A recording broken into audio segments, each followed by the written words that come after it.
Thanks for joining me on episode 939 of the Inspired Stewardship Podcast. I'm Deborah Heiser. I challenge you to invest in yourself, invest in others, develop your influence, and impact the world by using your time, your talent, and your treasures to live out your calling. Having the ability to mentor and be mentored is key, and one way to be inspired to do that is to listen to this, the Inspired Stewardship Podcast with my friend, Scott Mader. This process is important for all of us, not just you as you go through the process yourself, but the people around you. Because it turns out that being more aware of yourself also makes you more aware of others. It helps you build stronger relationships. It helps you invest in others and do the things that you are called to do. Welcome and thank you for joining us on the Inspired Stewardship Podcast. If you truly desire to become the person who God wants you to be, then you must learn to use your time, your talent, and your treasures for your true calling. In the Inspired Stewardship Podcast, you will learn to invest in yourself, invest in others, and develop your influence so that you can impact the world. In today's episode about investing in yourself through stewarding your talent, I talk with you about why self-awareness is key, but also rather rare. I talk about some of the key steps to begin the process of self-awareness and self-discovery, and I also share why this process is really important for all of us. You've heard me talk about developing your talent, and one of the best ways to do that is through books.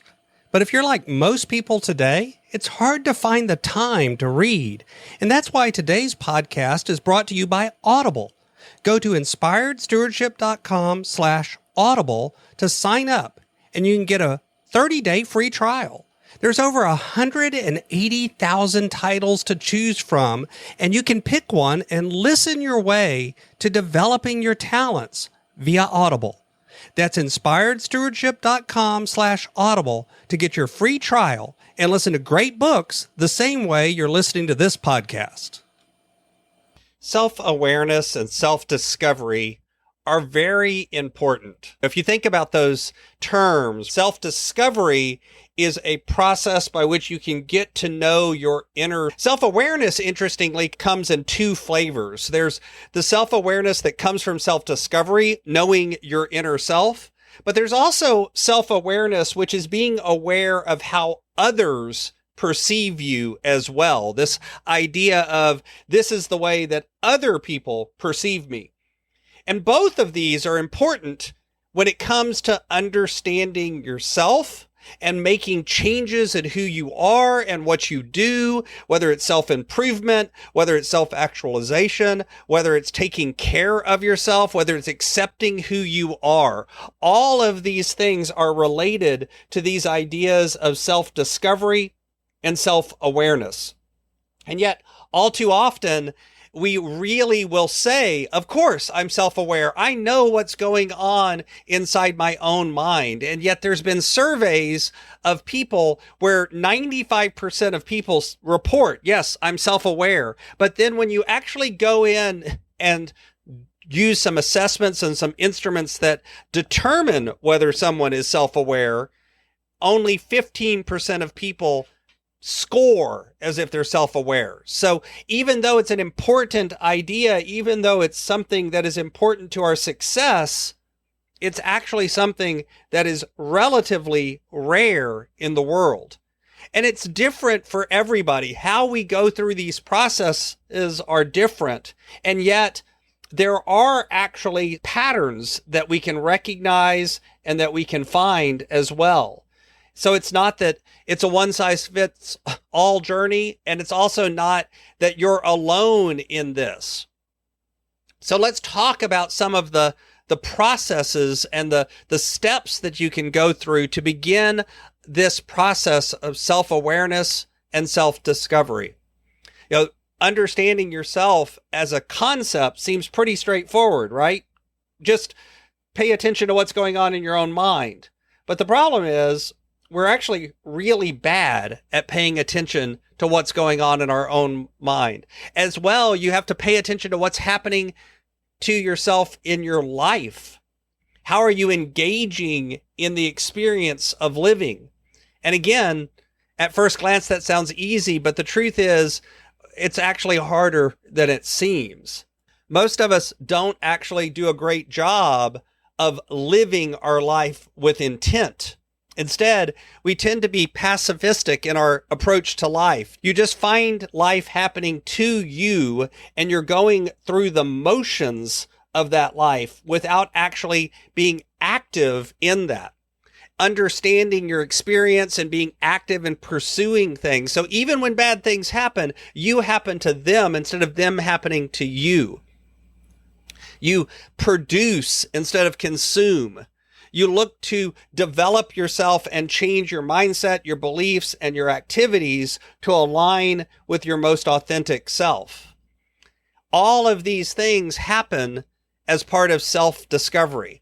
So how do you actually start the journey of self-discovery? One thing is you have to look at and question your own core beliefs.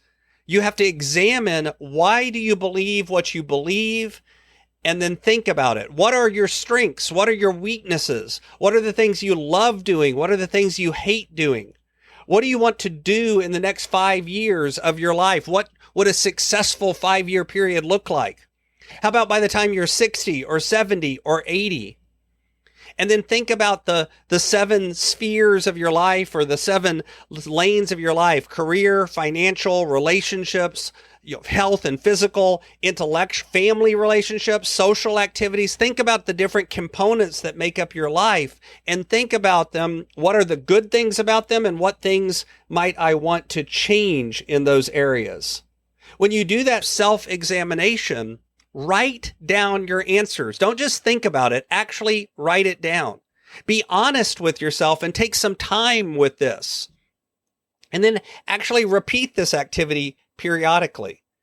I've also talked before about keeping a journal, a daily written activity where you reflect each and every day with a regular activity. Writing down and keeping it simple, looking at your gratitude, looking at things that have happened, looking at what went well and what challenges you had, or even just doing a brain dump helps you begin to do this process of self-discovery. As well, escape from your comfort zone. Challenge yourself to do something that you haven't done before. Challenge yourself to do something that scares you. This is another way of beginning that process of self-discovery. And then you can do meditation and other mindfulness activities to begin to learn to pay attention to your inner self and what's going on in your head. And then, of course, one of the ways is by taking action, doing something that's big and scary and new, which is related to getting out of your comfort zone, and keeping a mindset around what action am I taking each and every day helps us along this journey of self-discovery. This process is important for all of us, not just you as you go through the process yourself, but the people around you. Because it turns out that being more aware of yourself also makes you more aware of others. It helps you build stronger relationships. It helps you invest in others and do the things that you are called to do.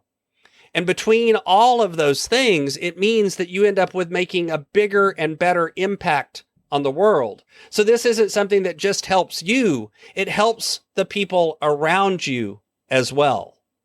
Thanks for listening. Thanks so much for listening to the Inspired Stewardship podcast. As a subscriber and listener, we challenge you to not just sit back and passively listen, but act on what you've heard and find a way to live your calling.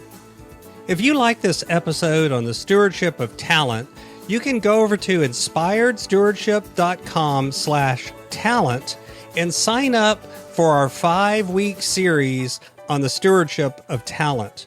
Or if you're in the U.S., you can text 44222 talent tips. That's talent tips to 44222 and get those tips. Until next time, invest your time, your talent, and your treasures.